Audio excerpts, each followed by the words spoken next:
Buenos días, tardes o noches, mi nombre es Luis Ángel Rosaldo González, soy estudiante de la Universidad Cuauhtémoc Campus Querétaro y este es el proyecto final para la materia de Motores Comerciales 2, un prototipo jugable desarrollado en un Real Engine llamado Death of Web. Este proyecto, que es un prototipo jugable, actualmente se encuentra en estado de prealfa, por lo que no está completado y le faltan algunas funciones que por falta de tiempo aún no se han implementado. Ahora, para desarrollar mi proyecto de horror liminal en primera persona, necesitaba un conjunto de herramientas de software que me permitieran crear ambientes hiperrealistas con una atmósfera que se sintiera opresiva y mecánicas de juego que se sientan fluidas. Es por eso que las herramientas que utilicé fueron Unreal Engine 5.5, Photoshop 2019, Blender 4.0 y Fab, que es el marketplace de Epic Games. Ahora, el corazón de todo el proyecto claramente fue Unreal Engine 5.5 y yo considero que esta fue la mejor decisión ya que es la versión más reciente y más estable desde mi punto de vista, ya que si la comparamos con por ejemplo la 5.7 me evito lidiar con algunos problemas de rendimiento o de repente algunos crasheos que pudiera tener. Además, pues ya tiene las tecnologías que necesito, como el uso de Nanite para usar modelos con millones de polígonos sin perder rendimiento, el sistema de iluminación de lumen que es crucial para la atmósfera liminal, el uso de postprocesados, de shaders, la creación de materiales que se sientan realistas, que estén bien optimizados y que ayuden a dar esa estética igual liminal, ¿no? Como nostálgica, oscura, el sistema de percepciones para la IA, que igual fue bastante útil, el plugin de agua, que igual me ayudó mucho para el escenario de Pool Rooms, y pues nada, la calidad gráfica que diferencia tanto a Unreal Engine de todos los demás motores, ¿no? Blender, por otra parte, pues nada, ni qué decir, es la herramienta de open source para modelado 3D más famosa del mundo y más fácil de utilizar. Photoshop pues me ayudó mucho para retocar y crear algunas texturas, algunas imágenes como el logo, el icono, algunas imágenes ahí transparentes que se usan a manera de sprites para la UI y finalmente Fab, que aceleró muchísimo el proceso creativo ya que pudo obtener varios modelos, texturas, y entornos ya optimizados para Unreal Engine. Sin embargo, cabe aclarar que de Fab solo utilicé modelos y descarté todos los escenarios, ya que no eran lo que yo quería, por lo que los escenarios los tuve que desarrollar desde cero y por mi cuenta. Para este proyecto decidí construir un videojuego de terror basado en espacios liminales. Estos son entornos de transición, como pasillos, salas de espera, escaleras, estacionamientos, etcétera, que normalmente cruzamos mucho y sin pensarlo, ¿no? Pero que si se quedan completamente deshabitados te generan una sensación de inquietud. Es algo muy difícil de ignorar cuando se ven, te genera una sensación única desde mi punto de vista, y esa tensión sutil es la base del estilo visual y, y las mecánicas de mi videojuego. Ahora, los espacios liminales producen un tipo de terror muy particular, el terror psicológico de lo ambiguo. No dependen exactamente de monstruos ni de sustos repentinos, sino de la percepción que tenemos, por lo que creo que son perfectos para explorar un enfoque un poco más minimalista, donde lo importante no es tanto lo que se muestra, sino lo que el jugador se imagina. Esto permite dirigir los recursos hacia la atmósfera, como la iluminación, la repetición de patrones, el silencio, la reverberación del sonido, arquitectura ligeramente alterada que llega a lo surreal, ¿no? En vez de saturarlo con elementos como en algunos videojuegos que son de mundo abierto llenan todo de elementos que a veces es hasta innecesario, ¿no? Como dicen, a veces menos es más. Ahora, ¿qué ventajas técnicas tiene el uso de espacios liminales? Bueno, pues en realidad son varias. La más evidente, pues es la optimización de espacios. Puedes tener un entorno prácticamente vacío con pocos detalles y aún así va a encajar con el espacio liminal, como en este caso el estacionamiento. También el uso de texturas repetidas es algo que puede encajar muchas veces, como en este caso mi concreto que de hecho es una sola textura pero que tiene variaciones a lo largo de su posición en el mundo. Puedes repetir varios modelos, como en este caso los postes de luz, y sigue quedando. ¿Por qué? Porque los espacios liminales al final, como ya lo había mencionado anteriormente, permiten un estilo minimalista. Ok, y ahora sí iniciemos con lo pesado del proyecto, que fue su desarrollo, claramente. Para iniciar, yo quería que el juego tuviera un sistema de rondas, ¿no? Que como podemos ver ahorita en el editor, mi UI muestra la ronda actual y el tiempo que le queda a esta ronda, al mismo tiempo que pues se spawnean los diferentes enemigos en el mapa. ¿Cómo funciona esto? Pues bueno, para empezar tenemos nuestro Blueprint Run Manager con diferentes secciones. La primera para crear la UI con los nodos más sencillos para añadir los widget blueprints al viewport. Tenemos nuestra sección para iniciar la ronda por una primera vez, que se usa el begin play para eso. Se le da un delay para evitar cualquier problema con los sistemas que siguen. Y ahora pasemos con la generación de spawn points. ¿Para qué son los spawn points? Para los enemigos. Se genera un spawn point por cada enemigo, que en este caso son 5.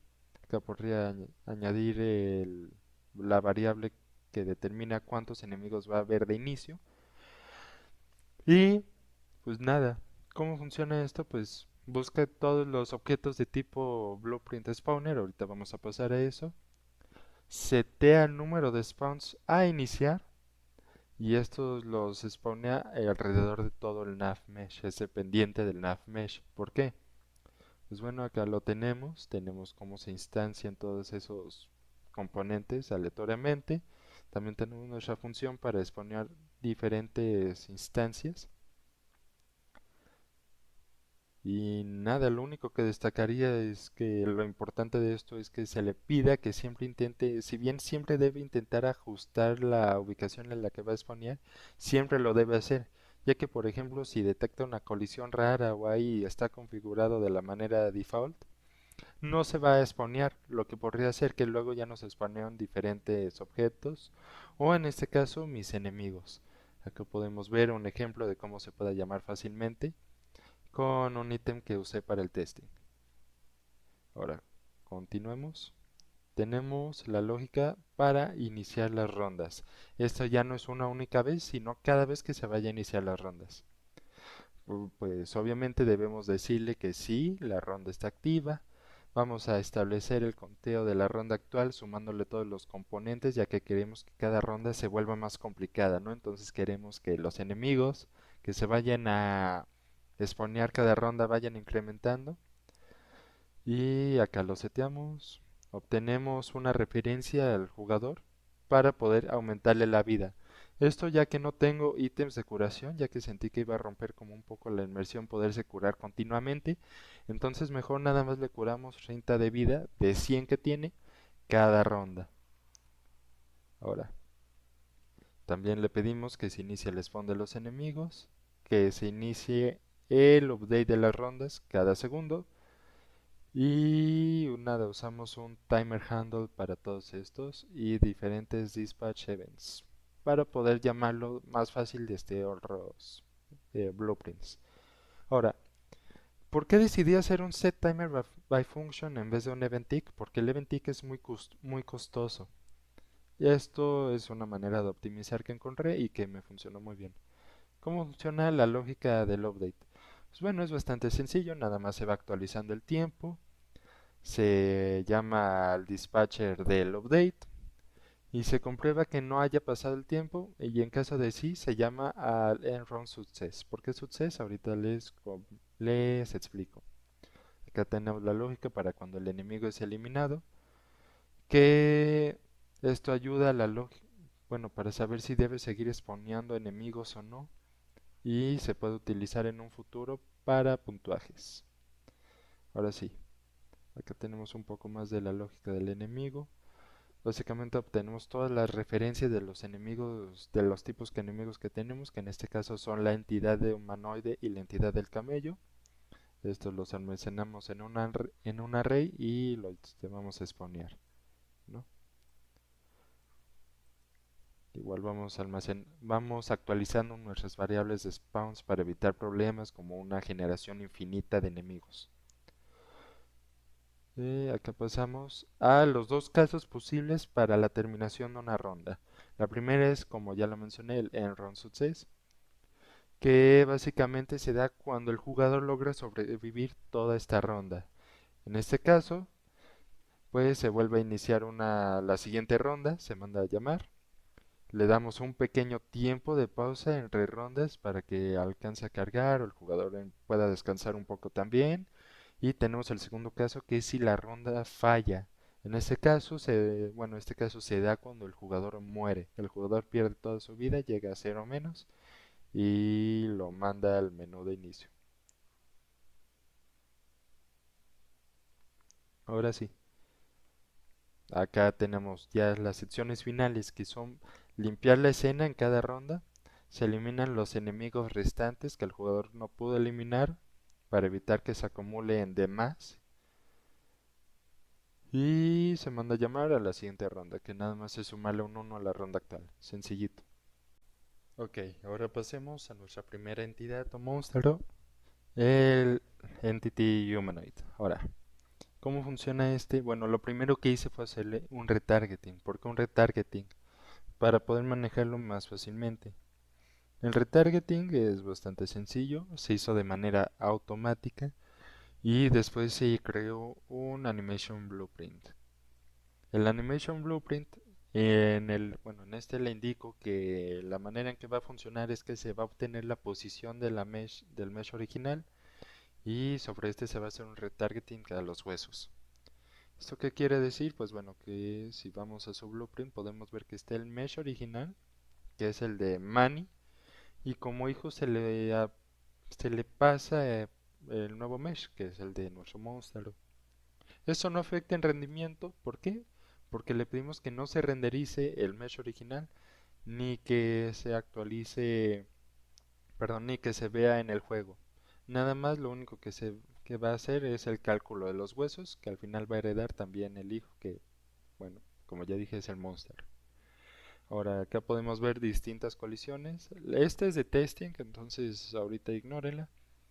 Tenemos la de detección de daño para poder lastimar a la entidad mediante el uso de nuestra arma. Y para la detección del ataque, ¿no? Le puse un poco reducido ya que este es un enemigo pesado y genera mucho daño, ¿no? Ahora, ¿qué, ¿qué sistemas tenemos acá? Bueno, tenemos nuestro sistema de detección para el jugador. Este yo sé que se ve muy enredoso, pero básicamente es un begin overlap, o sea, detecta si el jugador entra lo suficientemente cerca del enemigo. Si es así, pues nada, manda llamar al Blackboard mediante una referencia y dice, hey, ya detecta al jugador, por eso se usa el Game Has Spotted Player, pues activa como verdadero el booleano. Y en caso de que se salga de su overlap, pues se marca como falso. Tenemos la comprobación de ataque, que igual es un overlap. De la misma forma, nada más que ahora en vez de detectar al jugador, pues dice puedo atacarlo. Y acá tenemos cómo funciona mi detección del daño. Para este se usa un Event Any Damage. Ahorita muestro cómo está la bala. Y nada, si el componente con el que entra en colisión tiene el componente de daño y además tiene el tag de bullet, lo que hace es que le va a restar vida. Le va, le va a comprobar que que la vida no sea menor a cero, porque si es menor a cero, manda a llamar a Enemy Die. Enemy Die es la lógica que tengo acá arriba. Básicamente, pues le digo al Run Manager que un enemigo ha muerto. Obtengo la posición actual en el que el enemigo estaba al momento de morir para spawnear un Niagara System. Este es una partícula bastante sencillita.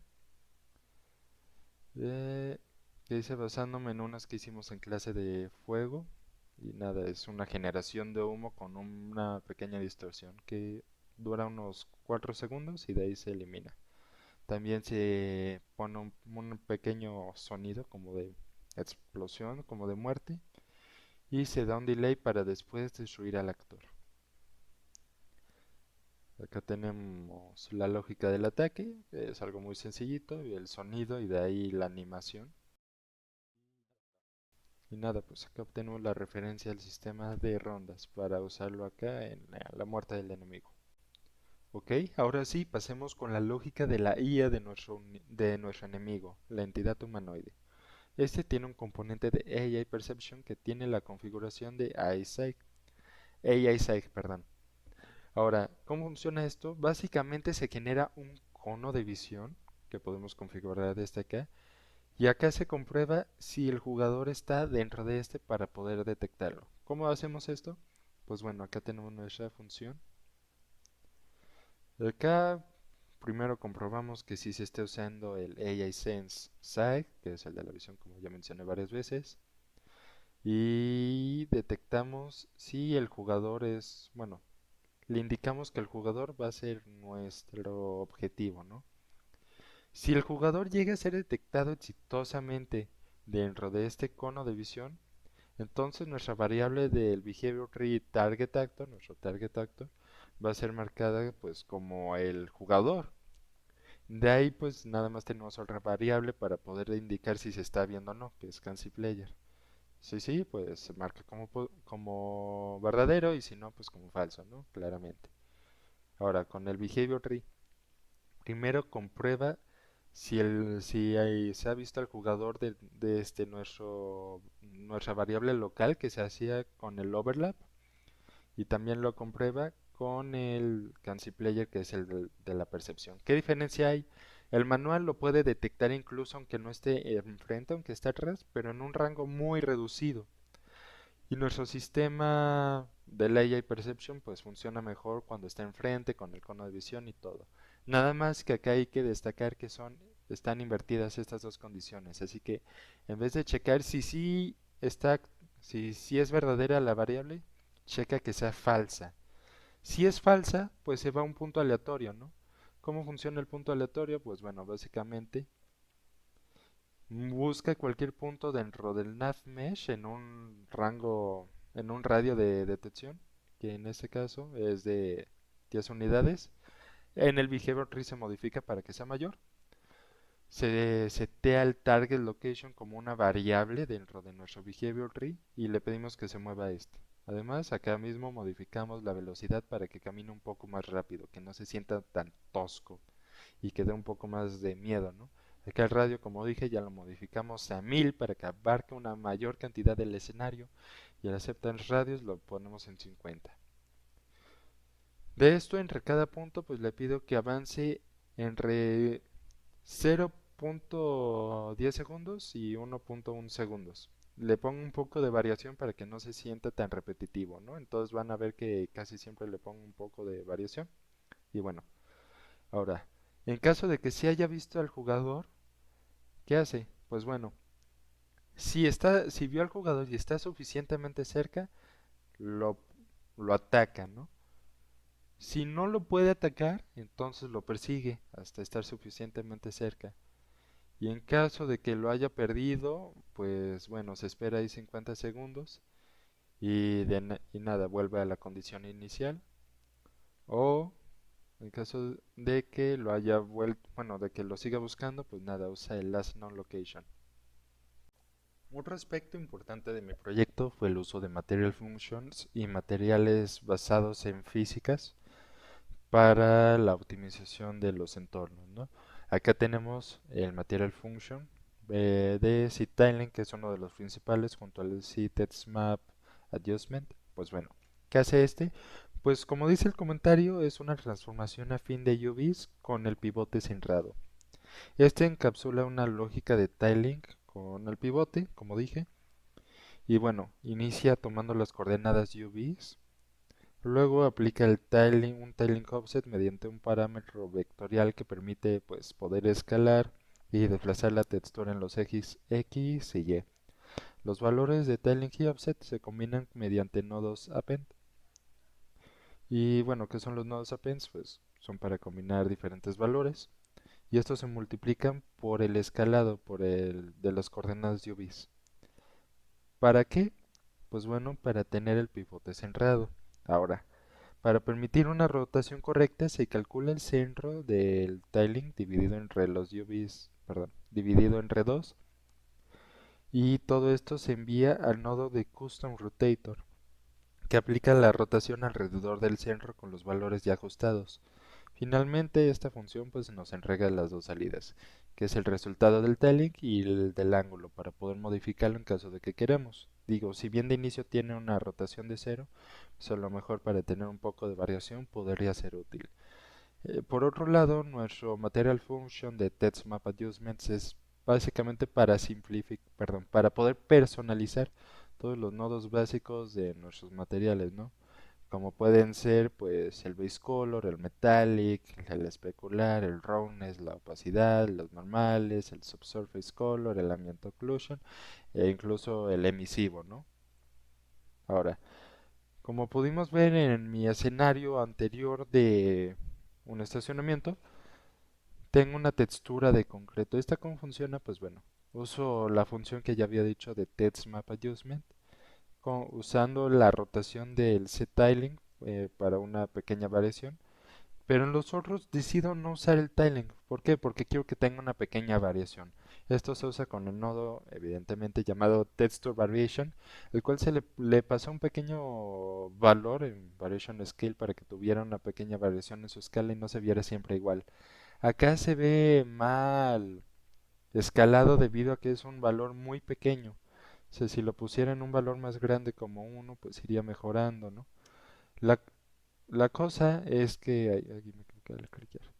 La cosa es que le puse 0.1 porque lo iba a usar para un modelo muy grande, entonces necesitaba que fuera pequeño.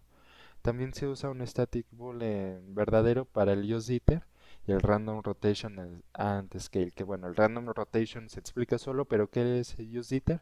Básicamente que se haga un pequeño desenfoque de pixeleado al hacer la variación para que se vea mejor, ¿no? Que no se vea como recortado ahí raro. Ok, ahora pasemos a un material que en mi opinión es el más importante dentro de todos los que manejo y también es el que funciona de una manera más interesante, que es el agua. ¿Cómo funciona el agua? Pues bueno, básicamente se hace un pequeño desplazamiento de diferentes normales alrededor del tiempo que se vaya desplazando, lo que le da como ese efecto de, pues, de animación de olas, ¿no? No voy a detenerme mucho, pero que sepan que acá los nodos que para mí son los más importantes son los del panel, ¿no? Claro, pues obtener la posición del mundo también es importante para poder aplicar los normales y que se vea la animación. Pero sí, si quieren un efecto un poco más variado, pueden buscar diferentes normales que tengan un poco más de variación y eso es como importante. También tenemos la refracción, el cálculo de la refracción que como sabemos es la incidencia que tiene la luz en el agua, ¿no? Para ver las cosas como desde unos ángulos rotados, que es precisamente lo que se usa acá. Se usa el nodo de Fresnel que facilita este efecto y mediante los otros valores de intensidad y de reflexión podemos hacer un pequeño LERP para pasárselo pues a nuestro nodo de refracción. Oigan, pero la refracción no suele tener este material, bueno, es porque se configuró adecuadamente para que fuera un single layer water. Por eso tiene este nodo, este pin, perdón. También pues pasamos variables como el base color, el roughness, la opacidad, etcétera, en caso de que se quiera modificar el hacer un material instance. Muy bien, pasemos a nuestros styles. La primera versión de mis styles se veía así, hay un poco fea, pero bueno, se usaba nuestro material function de seed tiling. Ah, y también se usaba un Object Scale. ¿Por qué un Object Scale? Porque quería que todos los cuadritos se vieran iguales sin importar la escala. El problema de esto es que funciona muy bien para superficies 2D. Si vas a ver otros aspectos 3D como en paredes gruesas, esto no funcionaba bien ya que se rompía. Acá no se va a poder apreciar bien, ya que todo mantiene una escala igual, pero no funcionaba del todo para mis paredes. Luego lo intenté modificar un poco, haciendo ya un poco más de matemáticas, usando pues UVs, literalmente, y multiplicándolas. Es muy similar a lo que ya hace el nodo de Object Scale, nada más que de manera manual, ya que quería ahí combinar tanto el offset en X y Y como el de Z. Y el resultado fue el mismo. seguía sin poder modificar bien las cosas. Si se escalaba de más, se veía raro. Hasta que encontré una solución que fue usar eh, el nodo de World Align Texture. Este sirve pues precisamente para lo que yo quería, que todos los cuadraditos de la textura estuvieran alineados y estuvieran en la misma escala, sin necesidad de yo tener que usar los otros nodos de PBR que estaba usando. Esto me facilitó mucho las cosas y nada, fue un salvavidas. Ok, acá podemos ver ya nuestro escenario del Pool Rooms ya con los materiales aplicados. Ahorita lo estoy poniendo sin procesado. Pero como podemos ver, acá ya se ven todos los tiles bien alineados con el mundo como se había mencionado. Ahí los cuadraditos, sin nada, se ven muy bien en mi opinión. ¿Por qué? Porque pues todos están escalados al mismo tamaño sin importar la escala del objeto. Igual podemos ver que de los lados se ve bien, que es lo que no lograba con las otras versiones de mis tiles. Acá se veía muy mal en los lados de Z. Tampoco importa el modelo. Puede ser una pared, un piso, que al final, pues bueno, son primas rectangulares, puede ser un cilindro, también perdón, me está fallando el mouse, pueden ser modelos personalizados, como en este caso mi pared arqueada, o paredes curvas, como podemos ahí ver ahí. Eso negro que se ve es parte del landscape. ¿Por qué un landscape? Porque, bueno, usé un cuerpo de agua de tipo lago y este exigía que se usara un landscape. Es por eso que no le puse ningún material, porque fue solo para la generación del agua y al final dentro del escenario no se ve. Podemos ver acá igual un material translúcido, perdón, transparente. Eh, y nada, desde mi punto de vista se ve muy bien, incluso el agua ya con las físicas, gracias al plugin de agua y con nuestro material personalizado, le da un efecto muy bonito. Ya el procesado igual es importante para esa sensación que queremos transmitir como de nostalgia y al mismo tiempo como de sensación incómoda, por así decirlo, con un pequeño efecto de ojo de agua que ahorita explico. Y ok, aquí tenemos nuestro material de efecto de ojo de pez. Este material es un proceso que aplica una pequeña distorsión al modificar los UVs de la pantalla. Toma las coordenadas de la vista y la centra restando un 0.5 para poder centrarlo un poco. Calcula un gradiente radial también según la distancia que esté del centro. También se puede invertir opcionalmente, que es con este valor. Perdón, perdón, me equivoqué al cliquear. Era con este nodo. Y bueno, nada, esos UVs distorsionados se usan para samplear la escena mediante el SendTexture Postprocess Input, que es el nodo para postprocesado que se usa cuando quieres pues, usar un material personalizado. El problema de esto es que ya no funcionaba. Lo usé, bueno, lo creé viendo un tutorial de YouTube para versiones 5.2 creo, y ya no funciona, por eso le puse que era despreciado. Así que lo terminé cambiando ya por uno ya propio, que podemos ver acá. Este material implementa igual un efecto de fisheye y bueno, primero genera ¿dónde está? El radiante exponencial usando las dimensiones de la pantalla. También tiene su centro configurable, que es este nodo, bueno, esta sección casi que es un copy pega de lo que teníamos abajo. Y ahora además también igual tenemos la posición en pantalla, pero los cálculos son diferentes. ¿Cómo son diferentes? Pues bueno, ahora se normaliza respecto al centro, se calcula una distorsión, es lo que ya había dicho acá, mediante parámetros de nuestro scale center y nuestro scale edge. También desplazamos las UVs de la textura ligeramente hacia el centro nuevamente con el 0.5 y 0.5 y el resultado de este efecto se multiplica por la intensidad que le queramos dar al fisheye, que en realidad es cómo se va a manejar la luz con esta distorsión. Por ejemplo, si acá le pongo 5 se va a ver mucho más brilloso, ¿no? Por eso se debe mantener en uno o ya en dado caso que lo quieras manejar de manera diferente es el brillo. Por otro aspecto que quería que se tomara en cuenta fuera el uso de objetos que tuvieran como una física de flotabilidad, perdón.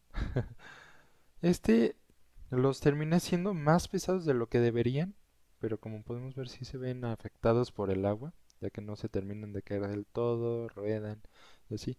Por practicidad, porque si los hacía muy ligeros salían volando debido a que el plugin del agua aún es experimental y en este caso la propiedad de flotabilidad que se usa para estos objetos eh,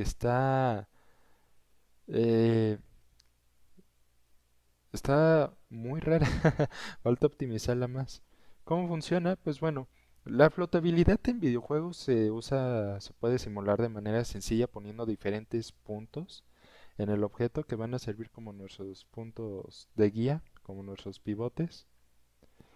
Y acá les daré un ejemplo. Nada más debo centrar esto. Ok. Por ejemplo, si queremos poner uno en el norte, uno en el este, uno en el oeste y otro en el sur, estaríamos cubriendo cuatro puntos principales del objeto. Estos serían los que interactuarían con el agua, indicando de que si llego a detectar el agua o alguna ola en este punto, me debo hundir o me debo alzar o cómo hago todo este bamboleo. Pues bueno, eso se hace con los puntos que ya mencioné. Acá se pueden definir mediante el componente de buoyancy y se les llama pontoons en un riel. Estos tenemos el coeficiente de flotabilidad, que es que tanto quieres que se vea afectado. El default es 0.1, yo lo modifiqué a 0.15 para que no se vaya hasta el fondo tan fácilmente. Tenemos el buoyancy damp, que es que tanto quieres que le afecte el bamboleo como mencioné. El damp 2, que es nada más como para un suavizado, igual lo dejo en 1. Buoyancy Ramp Mean Velocity. ¿Qué es esto? ¿Cuál quieres que sea el mínimo de fuerza o de velocidad que tengan las olas para que le afecten al objeto? Si lo tienes en uno y las olas están en uno, le va a afectar. Yo quería que fuera el mínimo, aunque sea para que se viera un poco más el efecto en estos flotadores. Lo mismo, pero bueno, este valor es lo mismo, solo que el máximo. Tenemos el Buoyant Force. Este por defecto lo tiene en 5 millones, perdón.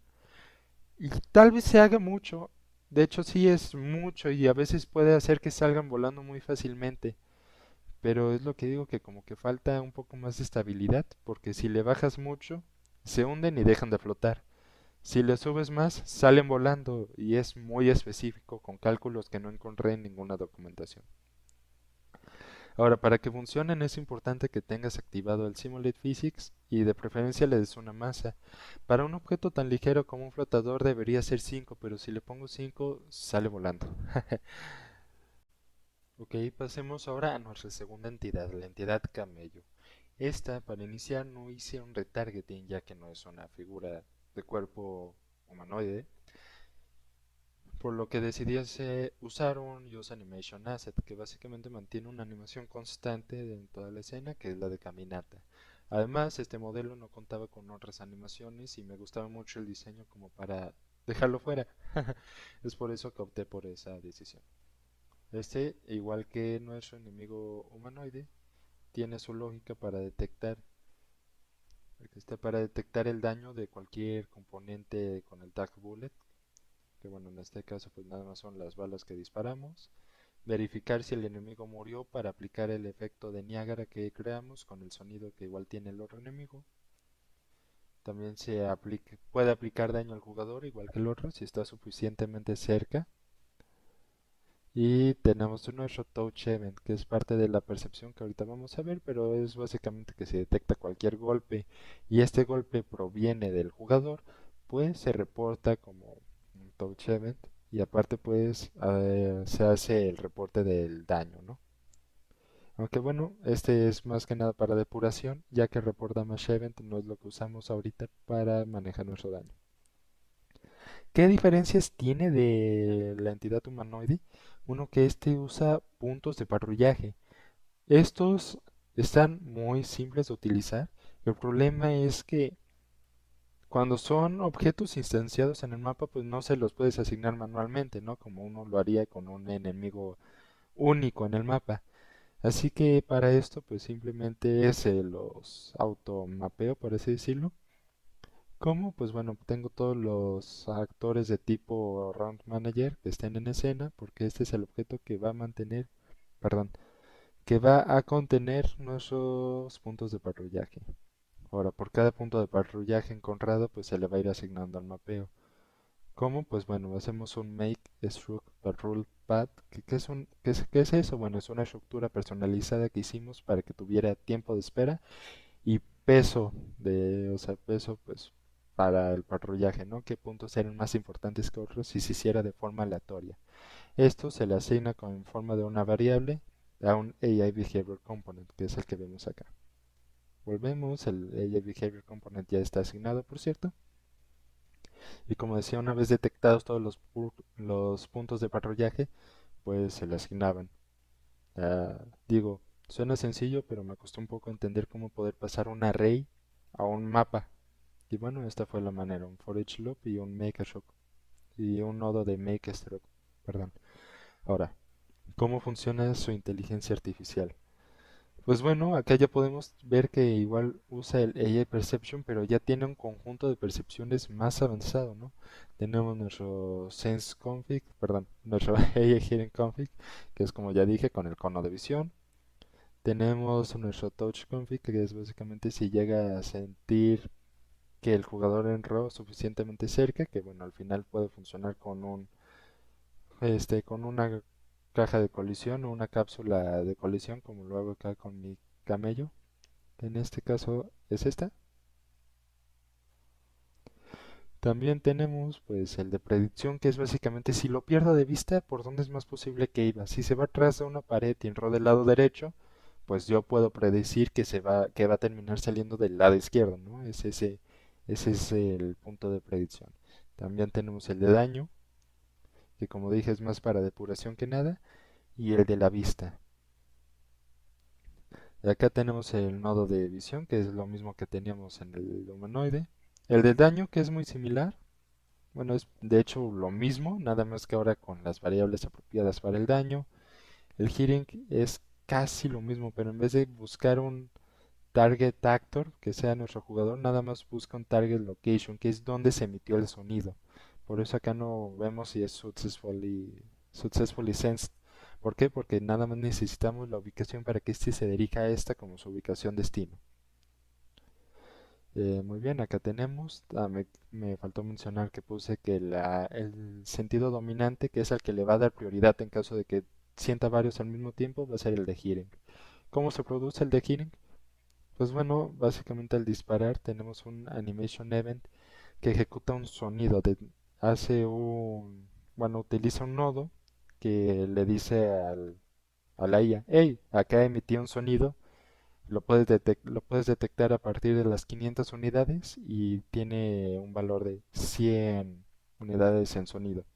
¿Por qué? Porque acá también puedes detectar ¿dónde está? ¿Dónde está? El hearing. Puedes detectar su hearing range, por eso digo lo del sonido, el radio de detección. Y también puedes detectar qué tan fuerte es. Ahora acá tenemos su behavior tree. Es bastante sencillo, básicamente comprueba si hay un target actor válido, o sea, el jugador. Y si sí, pues le pedimos que lo siga, ¿no?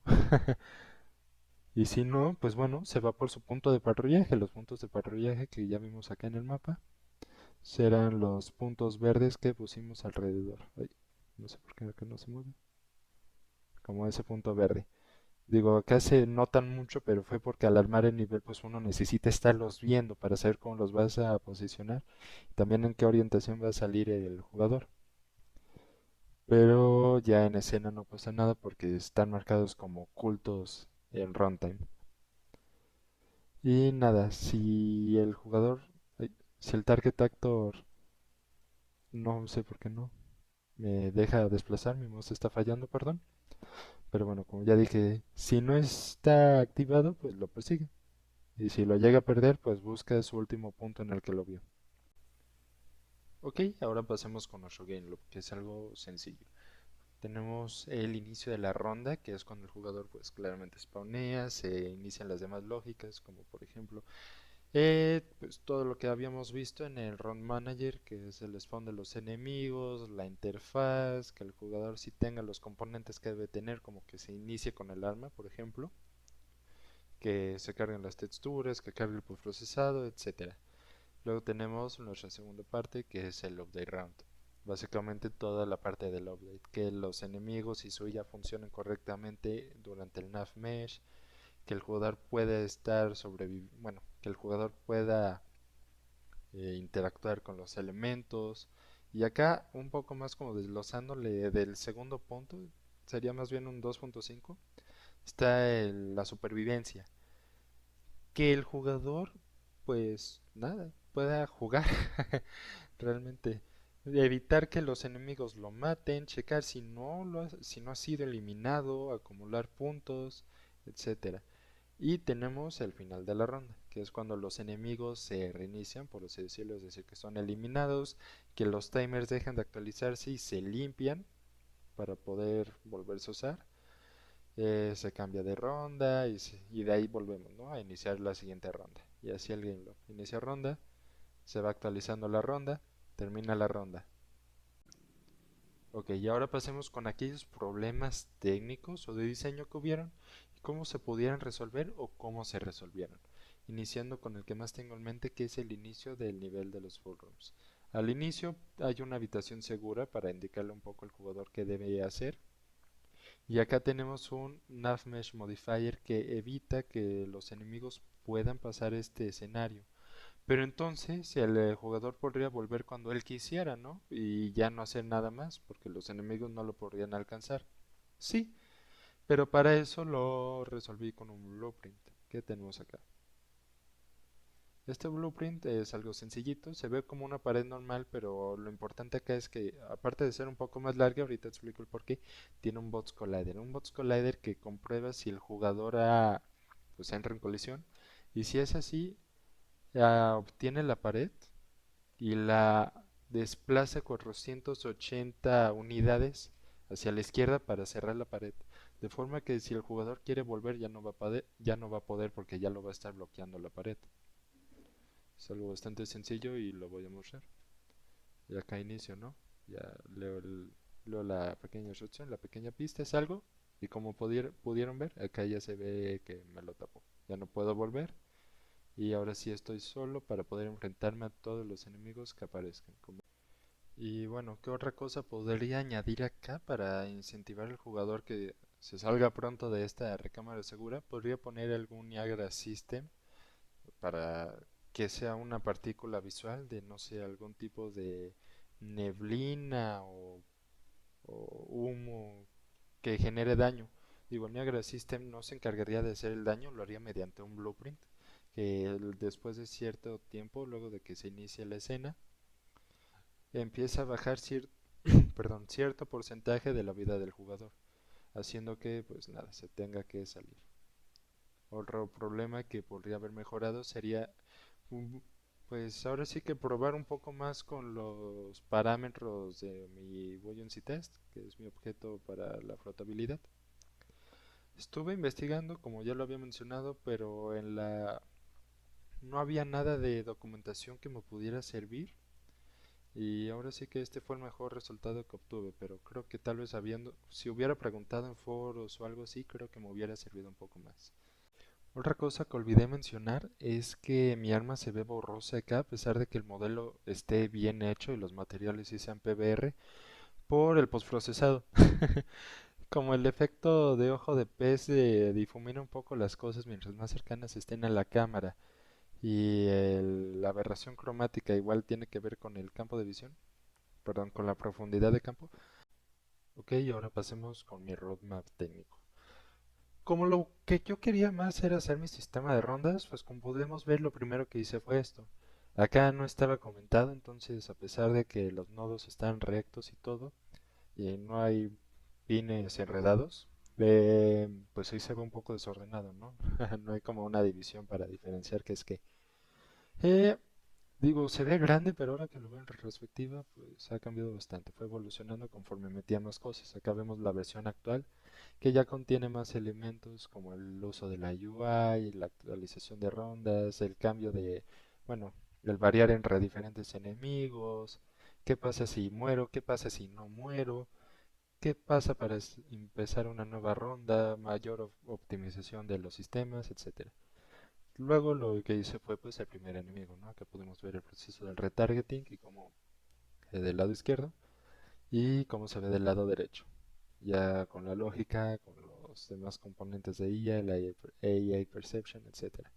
Acá tenemos un video de cómo fue mi primera entrega de este proyecto. El mapa tal vez se vea un poco más colorido, que es algo que yo no quería que se viera, pero no aún no manejaba muy bien el uso del Skylake y del postprocesado. El NavMesh tampoco lo pude manejar muy bien al momento de hacer la build, y los spawn points no se mostraban en un punto aleatorio, era con un punto ya predefinido en el mapa, lo cual pues no es muy dinámico, es bastante monótono y es aburrido. Acá tenemos ya cómo se ve al final mi mapa. Digo, es una captura en movimiento, entonces se ve un poco borrosa, perdón. Pero sí, yo creo que se ve mejor, se ve un poco más como esa sensación de desolamiento que yo quería dar. Acá tenemos, luego inicié, bueno, con lo que continué, que fue el mapa de los bullrooms. Como dato curioso, me basé en una estructura que me salió en una partida del videojuego Repo. Luego lo intenté aplicar, curioso, pues sí, lo más similar que pudiera, claro, modificando algunas cosas. Aquí si bien las paredes se ven rectas, en realidad sí hay paredes curvas. Nada más que antes de añadir las paredes curvas, eh, pues quise tener ya como el modelo hecho. Ahí se alcanza a ver un poco una. Pero sí, bastante lo que uno puede hacer en Unreal, configurando las cosas con la iluminación, los cuerpos de agua, el lumen, se ve muy bonito. Acá tenemos igual el problema que tuve con el uso de los tiles. Acá puse los tres seguidos para ver como cuál me podía servir más entre mi primera opción, la segunda opción y la primera opción configurada. Tampoco se alcanza a ver muy bien, pero hay paredes en las que la escala era diferente. Igual, por ejemplo, podemos ver del piso, los cubos no son del mismo tamaño que de la pared y eso no me molestaba bastante y no me gustaba. Ya tras el resultado que encontré, el nodo que encontré que me solucionó todo, pues podemos ver cómo quedó, ¿no? Ya todo alineado y escalado correctamente. Luego, pues pasé a implementar mi segundo enemigo con más sistemas de percepción, que tenemos el video de cómo fue mi segundo entregable, ahí mostrando un poco el problema que tenía al inicio con mis test, bueno, con mis flotadores para hacer el testing de flotabilidad. Se ven, pues nada, se ve el debugging del sistema de percepción del camello. Ese ya no lo retoqué, ya que creo que quedó en un resultado muy bueno. Sin embargo, cabe mencionar que aunque lo llegué a planear, ya no terminé implementando un sistema de EQS. ¿Por qué? Pues bueno, porque para... ¿Cómo lo explico? Ok. Decidí no usar un sistema de EQS del Environment Query System porque la IA del enemigo ya contaba con un conjunto de percepciones muy avanzadas que cubrían por completo las necesidades que yo necesitaba para mi juego. El enemigo puede detectar al jugador mediante los estímulos directos que ya bueno, que ya he mencionado, y el uso de EQS se vuelve más importante cuando la IA necesita buscar puntos óptimos en el entorno, como posiciones de cobertura, rutas alternativas o áreas estratégicas para perseguir o alejarse del jugador. Pero en mi caso, el enemigo no requiere evaluar el entorno para nada de eso, ya que no es un entorno muy complejo, ya que como lo dije al inicio, los espacios liminales buscan ser minimalistas, no buscan tener tanto detalle y ser tan dinámicos, pues no. Entonces, bueno, además, pues el EQS, bueno, los EQS se vuelven innecesarios, ¿no? Toda la información que el enemigo necesita ya proviene de las percepciones que ya hemos visto y añadirle una capa más innecesaria de cálculos y de complejidad sin aportar realmente beneficios, pues no me hizo mucho sentido. Ahora sí, continuando con el roadmap técnico, ya tras dejar la IA, me dediqué a pulir un poco más el escenario de los burros, ¿no? Para que fuera un poco, tuvieran más coberturas, pudieras jugar un poco más con la IA, se sintiera un poco más de acción. Y bueno, esta es una vista desde arriba, le añadí un Directional Light, que en realidad el juego final no tiene una, ya que pues no es necesario, es un interior y no se vería. Pero para tomar la captura, sí se la puse y además le puse un efecto ya en Photoshop para que se viera más claro. Podemos ver como más paredes, podemos ver más flotadores, podemos ver también más arcos, más entradas, más salidas, que ya no son solo de que una entrada al centro en todo. Ajá, así fue como quedó.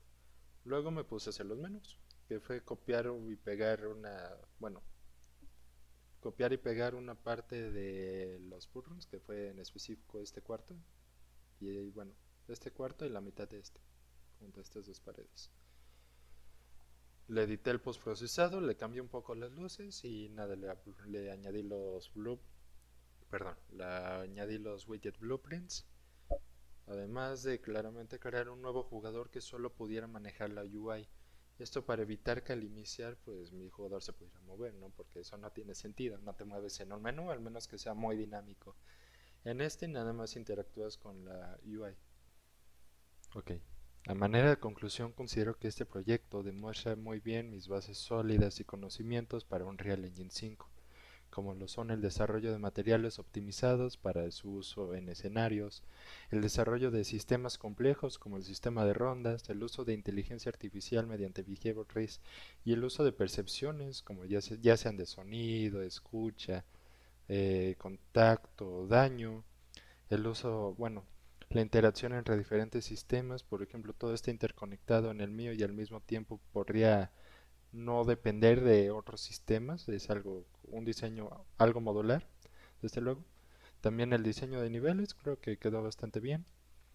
Y nada, el uso de matemáticas también creo que se ve bastante reflejado en el uso de algunos efectos como el ojo de pez o al momento de calcular diferentes aspectos para la colocación de efectos especiales, valga la redundancia, como los Niagara Systems del humo. Y nada, creo que a futuro es algo que tiene aún más potencial, creo que se pueden añadir más cosas, por ejemplo, un nuevo enemigo de environment que use QS, mm, para no sé, que tenga que huir del enemigo y lo tengas que perseguir o de lo contrario te va a disparar a lo lejos, no, algo así se me podría ocurrir. Y nada, es algo que si puedo seguiré trabajando en el futuro. Me ha gustado mucho cómo quedó el resultado y espero seguir aprendiendo más y poder aplicar mis conocimientos para mejorarlo.